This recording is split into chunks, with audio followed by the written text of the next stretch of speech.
I got COVID twice.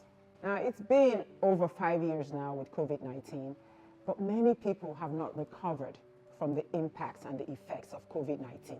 I think they're calling it long COVID.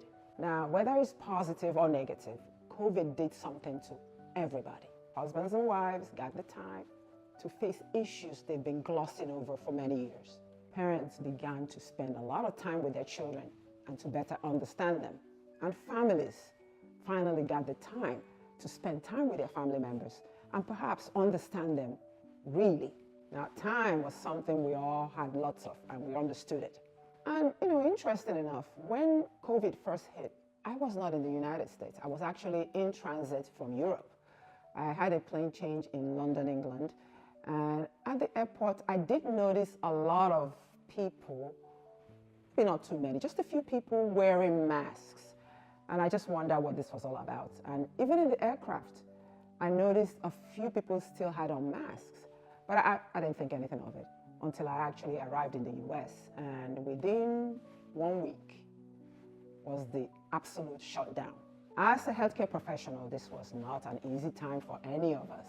Of course, as a healthcare professional, we are deemed to be essential workers, and you were supposed to go to work. You were required to go to work, and we went to work.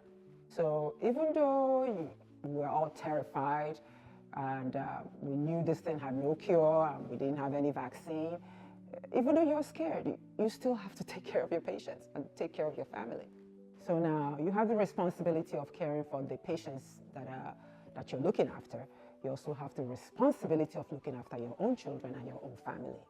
When I got infected, I had to quarantine for 2 weeks.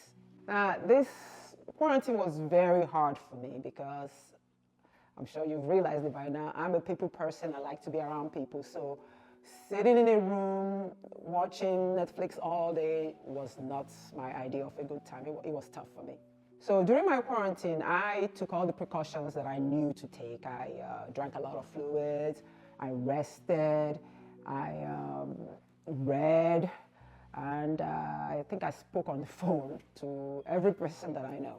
So the isolation was difficult for me and my children, especially my youngest child. So we had this routine, she and I. Once a day, she would text me at a certain time, and I would put on my mask.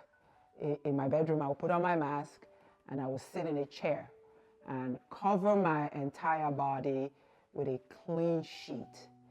And she would come in my room with her mask on, and we would hug for 1 full minute. That was very soothing for me and for her too. The distance was becoming very difficult for both of us. We couldn't stay away, but the hug was very safe, and I made sure, and she never got infected, so I'm so happy about that. Now, this was a very difficult time, but I learned a lot from it. And some of the lessons I learned during COVID is prioritize those things that you can change. Focus on those things that you have the ability to affect. Don't stress over anything or anybody that you don't have control over. And another thing I learned is there is always some kind of benefit. Even in the difficult times, you learn a lot. You learn how you cope. For me, that period of isolation, it showed me how much I needed my solitude. Time to be with myself, to rest and to reflect. And finally, above all, to be grateful for what you have. Because even after the storm, you always have something left to build with, no matter how little it is. So this experience, it reminded me that true healing, deep, actual healing, starts with acceptance and not resistance. Now, we all went through something during COVID. I would love to hear how COVID changed your perspective on life.